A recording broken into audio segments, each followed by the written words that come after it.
ഇന്നത്തേത് നല്ല ടേസ്റ്റി ആയിട്ടുള്ള എരിവും പുളിയും എല്ലാം കൂടി കലർന്നിട്ടുള്ള ഒരു ബ്രേക്ക്ഫാസ്റ്റ് റെസിപ്പിയാണ്. അത് കഴിക്കാൻ വേണ്ടിയിട്ട് നമുക്ക് കറിയുടെ ഒന്നും ആവശ്യമില്ല. ഉണ്ടാക്കുന്നത് എങ്ങനെയെന്ന് കണ്ടോക്കാം. വീഡിയോയിലോട്ട് പോവാം. അപ്പോൾ ഞാൻ ഇതിന് വേണ്ടിയിട്ട് 1 കപ്പ് പച്ചരി വെള്ളത്തിലിട്ടിട്ട് കുതിർത്ത് വെള്ളമൊക്കെ ഒഴിവാക്കി എടുത്തിട്ടുള്ളതാണ്. ഞാനിത് മിക്സിയുടെ ജാറിലോട്ട് ഇട്ടുകൊടുത്തിട്ടുണ്ട്. ഇതിലോട്ട് ഒരു പച്ചമുളകും 1 കപ്പ് തൈരോട് ചേർക്കുന്നുണ്ട്. പച്ചമുളകിൻ്റെ എരിവ് ഇഷ്ടമില്ലാത്തവർ പച്ചമുളക് ഒഴിവാക്കാവുന്നതാണ്. ഇനിയിപ്പോൾ ഇതിലോട്ട് 1 ടീസ്പൂൺ ഇഞ്ചി ഒന്ന് ചതച്ചെടുത്തത് കൂടി ഇട്ടെടുത്തിട്ടുണ്ട്. ഇഞ്ചിയുടെ ഒരു ചെറിയ കഷ്ണം ഇട്ടെടുത്താലും മതി.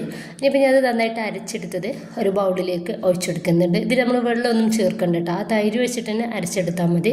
ഇനിയിപ്പോൾ മിക്സിയുടെ ജാറിലിട്ട് ഒരു 1/4 കപ്പ് വെള്ളമൂടി ഒഴിച്ചെടുത്തിട്ട് അതൊരു ഇതിലേക്ക് ഒഴിച്ചെടുത്തിട്ടുണ്ട്.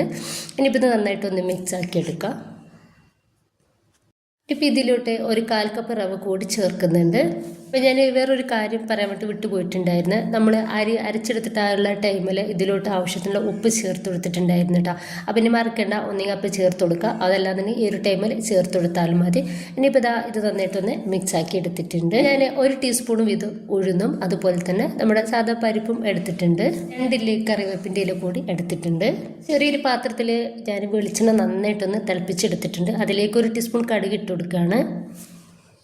കടുകൊന്ന് പൊട്ടി വന്നാൽ ഉഴുന്നും പരിപ്പും ഇട്ടെടുക്കുക.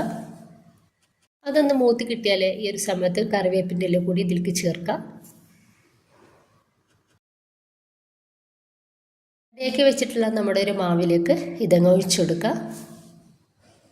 എന്നിട്ട് നന്നായിട്ട് തന്നെ ഒന്ന് മിക്സ് ആക്കി കൊടുക്കണം. ഈ ഒരു സമയത്ത് ഉപ്പൊക്കെ ടേസ്റ്റ് ചെയ്ത് നോക്കിയിട്ട് ഉപ്പ് കുറവാണെങ്കിൽ ചേർത്ത് കൊടുക്കാവുന്നതാണ്. ഞാൻ ഇതുപോലെ സാധാരണ സ്റ്റീലിൻ്റെ പ്ലേറ്റ് എടുത്തിട്ട് അതിലേക്ക് കുറച്ച് ഓയിൽ ഇതുപോലെ ഒന്ന് സ്പ്രെഡാക്കി കൊടുക്കുന്നുണ്ട്. ഇഡ്ഡലി ചെമ്പിൽ നമ്മൾ ആവിയിലൊന്ന് സ്റ്റീം ചെയ്തെടുക്കുകയാണ് ചെയ്യുന്നത്. അപ്പം ഞാൻ ഇഡ്ഡലി ചെമ്പിലേക്ക് ഈ ഒരു പ്ലേറ്റ് ഇറക്കി വെച്ച് കൊടുത്തിട്ട് അതിലേക്കാണ് ഈ ഒരു മാവ് ഒഴിച്ചെടുക്കുന്നത്.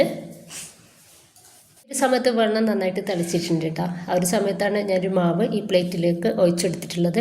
അതിൻ്റെ ഏറ്റവും ലോ ഫ്ലെയിമിൽ നമുക്ക് ഒരു 20-25 മിനിറ്റ് ഒന്ന് റെഡിയാക്കി എടുക്കാം. അപ്പോൾ 25 മിനിറ്റ് ആയപ്പോഴേക്കും ഇത് നന്നായിട്ട് വട്ട് റെഡിയായിട്ട് കിട്ടിയിട്ടുണ്ട്. നന്നായിട്ട് ചൂടാറിയിട്ടുണ്ട് കേട്ടോ. ഇനിയിപ്പോൾ നമുക്ക് ഇതൊന്ന് കട്ട് ചെയ്തെടുക്കാം.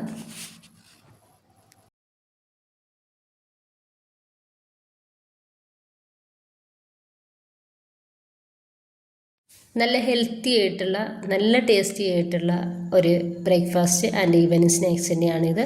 അപ്പോൾ എല്ലാവരും ഒന്ന് ട്രൈ ചെയ്ത് നോക്കാം. ഇഷ്ടമായിട്ട് നിങ്ങളുടെ എല്ലാ സപ്പോർട്ടും ഉണ്ടാവുക. ഓക്കെ.